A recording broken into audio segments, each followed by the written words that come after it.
ఓం నారాయణ ఆది నారాయణ. ఓం నారాయణ ఆది నారాయణ ఛానల్ను ఆదరిస్తున్న గురు బంధువులకు స్వాగతం, సుస్వాగతం.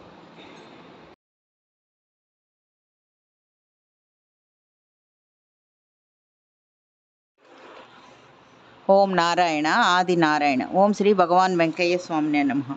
ఆశ్రిత జనరక్షకుడు, దేనజన బాంధవుడు శ్రీ భగవాన్ వెంకయ్య స్వామి వారి పాద పద్మములకు నా ప్రణామము. సమస్త సగుణ రూప నిర్గుణ రూప గురుదేవుల పాద పద్మములకు నా నమస్సుమాంజలి.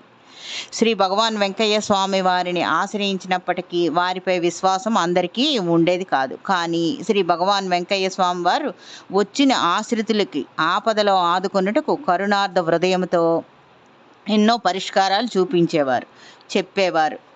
నమ్మి ఆచరించిన వాళ్ళు లాభం పొందారు, నమ్మని వారు నష్టపోయేవారు. ఈ శీర్షికలో శ్రీ భగవాన్ వెంకయ్య స్వామి వారిని దివ్య బోధలు మరియు వారిని విశ్వసించకుండా నష్టపోయిన ఆశ్రితుల అనుభవములు ఇప్పుడు స్మరించుకుందాం. ఇది శ్రీ భగవాన్ వెంకయ్య స్వామి వారి దివ్య బోధ. ఆ దివ్య బోధ ఇలా ఉంది.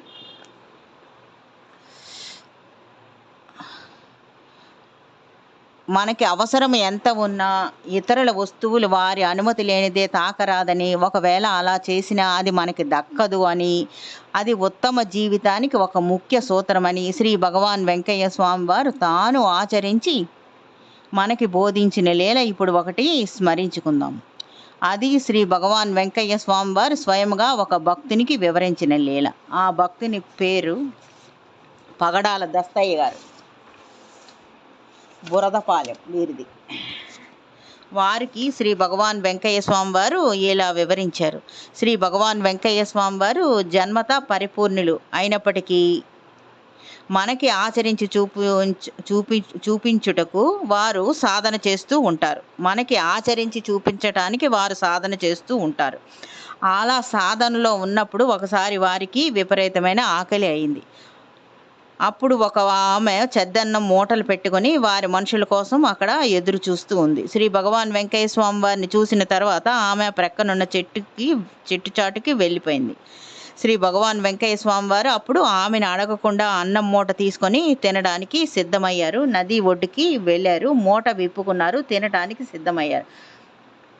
సిద్ధమవుతూ ఉండగా ఒక్కసారిగా బ్రహ్మాండంగా గాలి, వాన, ఉరుములు వచ్చి మొత్తం అన్నమంతా నేలపాలైంది. తినేందుకు ప్రాప్తం లేకుండా పోయింది. అప్పుడు నదిలో నీరు తాగి వారు ఆకలి తీర్చుకోవాల్సి వచ్చింది. అంటే ఆ చద్ది మూటని అడగకుండా ఆమెకు చెప్పకుండా తీసుకున్న ఫలితం ఇది అని ఈ పగడాల దస్తయ్య గారికి శ్రీ భగవాన్ వెంకయ్య స్వామి వారు వివరించారు.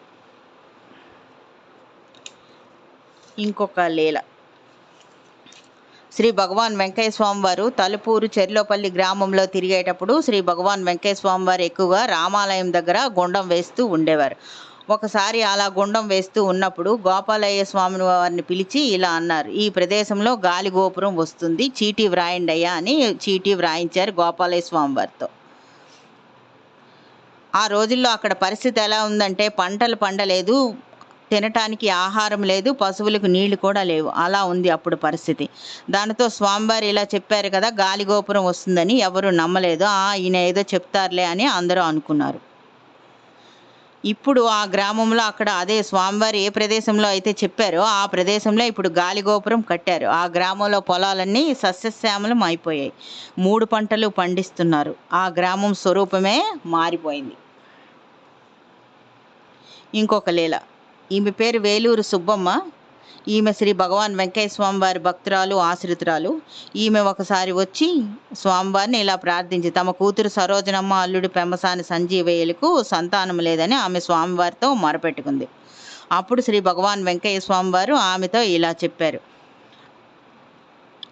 ఆమె అల్లుడు పెమ్మసాని సంజీవయ్యకు చేతి మీద నారికురుపు వస్తుంది, కుల్లూరు వీరరాఘవ స్వామి వారి దగ్గరికి వెళ్ళాలి, 3 నిద్రలు చేసి రావాలి, 3 సంతానం అని చెప్పారు వేలూరు సుబ్బమ్మతో. అలాగే వారికి 3 సంతానం కలిగారు. తర్వాత వాళ్ళు కూడా శ్రీ భగవాన్ వెంకయ్య స్వామి వారి భక్తులే. శ్రీ భగవాన్ వెంకయ్య స్వామి వారు సేవలోనే వారు కూడా తరించారు. శ్రీ భగవాన్ వెంకయ్య స్వామి వారు వాళ్ళ ఇంట్లో అప్పుడప్పుడు గుండం వేస్తూ ఉండేవారు. ఇంకొక లీల. వర్షాకాలంలో ఒకసారి ఎలిమెంటరీ స్కూల్లో, తలుపూరులోనే ఎలిమెంటరీ స్కూల్లో స్వామివారు భగవాన్ వెంకయ్య స్వామి వారు గుండం వేసుకొని ఉన్నారు. సాయంత్రం భజన అవుతుంది. ఆ భజనకు ఒక ఆమె వచ్చింది. ఆమె పేరు పెంచలమ్మ. ఆమె చంద్రయ్య అనే అతని కోడలు. వారి అత్త ఆ చంద్రయ్య భార్య పేరు సాలమ్మ. శ్రీ భగవాన్ వెంకయ్య స్వామి వారు ఈ పెంచలమ్మ వచ్చిన తర్వాత గోపాలయ్య స్వామిని పిలిచి ఇలా అన్నారు, చంద్రయ్య వాళ్ళ లెక్క వచ్చింది, ఆమెను పిలవమని చెప్పారు. అప్పుడు గోపాలయ్య స్వామి వారు ఈ పెంచలమ్మని పిలిచారు. పెంచలమ్మతో శ్రీ భగవాన్ వెంకయ్య స్వామి వారు ఇలా అన్నారు, అమ్మ మీ ఇంటికి వెళ్ళి మీ అత్తకు చెప్పు, గుండానికి రేపు సాయంత్రం లోపు 250 రూపాయలు కట్టాలి, పైవాళ్ళు చెప్పారు అని చెప్పు అని చెప్పారు. ఆవిడ అదే విధంగా ఆ పెంచలమ్మ ఇంటికి వెళ్ళి వారి అత్త సాలమ్మతో చెప్పింది. ఆమె అసలు భగవాన్ వెంకయ్య స్వామి వారిపై ఆమెకు విశ్వాసం లేదు, ఆమె నమ్మలేదు. పైగా కోడలికి ఇలా చెప్పింది, నువ్వు భజనకి ఎందుకు వెళ్ళావు, ఆ పిచ్చాయన ఏదో చెప్తాడు అని కసురుకొని కోడల్ని తిట్టింది. భగవాన్ వెంకయ్య స్వామి వారు ఎక్కడైనా 3 రోజులు అయిన తర్వాత వెళ్ళిపోతారు కదా, అలాగే తలుపూరు నుంచి వెళ్ళిపోయారు. ఆ మరుసటి రోజు ఈ పాలమ్మ చింత చిగురు కోసం చింత చెట్టు ఎక్కింది. చెట్టు పైనుంచి పడింది నేల మీద. శరీరంలో ముఖ్యమైన ఎముకలన్నీ విరిగాయి. పుత్తూరుకు వెళ్ళి కట్టు కట్టించారు. సంవత్సరం పాటు ఆ మంచంలోనే ఉండిపోవలసి వచ్చింది. శ్రీ భగవాన్ వెంకయ్య స్వామి వారు తేలికగా ఆమె కర్మను గుండంలో వేసి తీసివేస్తానంటే స్వామివారిపై విశ్వాసం లేకుండా స్వామివారిని తిట్టింది. కర్మఫలం ఇలా అనుభవించింది. ఇంకొక లీల. శ్రీ భగవాన్ వెంకయ్య స్వామి వారు ఇనుకుర్తి హై స్కూల్ దగ్గర గుండం వేసుకొని ఉన్నారు. డేగపూడి నుంచి ఒక ఆమె గుత్తా నరసమ్మతో వచ్చింది. ఈ గుత్తా నరసమ్మ గారు శ్రీ భగవాన్ వెంకయ్య స్వామి వారు ఆశ్రితురాలు. ఈ గుత్తా నరసమ్మతో వచ్చిన ఆమె కూచివారి కుటుంబం యొక్క కోడలు. ఆమె పేరు కూడా అక్కడ ఉన్న వాళ్ళకి తెలీదు. కానీ శ్రీ భగవాన్ వెంకయ్య స్వామి వారు ఇలా చెప్పారు, ఆ కూచి వాళ్ళ కోడలు వచ్చింది కదా, ఆమెకు 150 రూపాయలు లెక్క వచ్చింది అని చెప్పండి అని చెప్పారు. వెంటనే తీసుకొని రావాలి, గుండానికి కట్టాలి అని చెప్పండి అయ్యా అని శ్రీ భగవాన్ వెంకయ్య స్వామి వారు ఆమెతో చెప్పమని చెప్పారు. స్వామివారు చెప్పిన మాట ఆమె ఇంటికి వచ్చి చెప్పింది. కానీ ఇంట్లో ఆమె మాట ఎవరూ పట్టించుకోలేదు. ఆయన ఏదో చెప్తాడులే అని ఎవరూ ఆ మాట పట్టించుకోలేదు.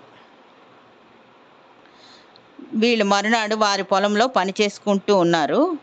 ఈ కూచి వారి కుటుంబం మర్నాడు పొలంలో పనిచేసుకుంటున్నారు. వాళ్ళ కోడి దూడలు 2 కట్టేసి ఉన్నాయి.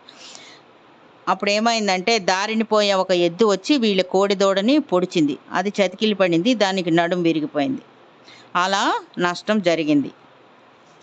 శ్రీ భగవాన్ వెంకయ్య స్వామి వారు ముందు జరగబోయే కష్ట నష్టాలకు వారికి శ్రీ భగవాన్ వెంకయ్య స్వామి వారు వారి దగ్గరకు వచ్చిన వారికి ముందు జరగబోయే కష్ట నష్టాలు తీసివేయటానికి, వారి కర్మఫలం తగ్గించటానికి గుండానికి కట్టెలు సమర్పించమని చెప్తూ ఉండేవారు. నమ్మిన వారు వారి అనుగ్రహాన్ని పొందేవారు, నమ్మని వారు ఇలా నష్టపోయేవారు. ఓం నారాయణ. ఆది నారాయణ.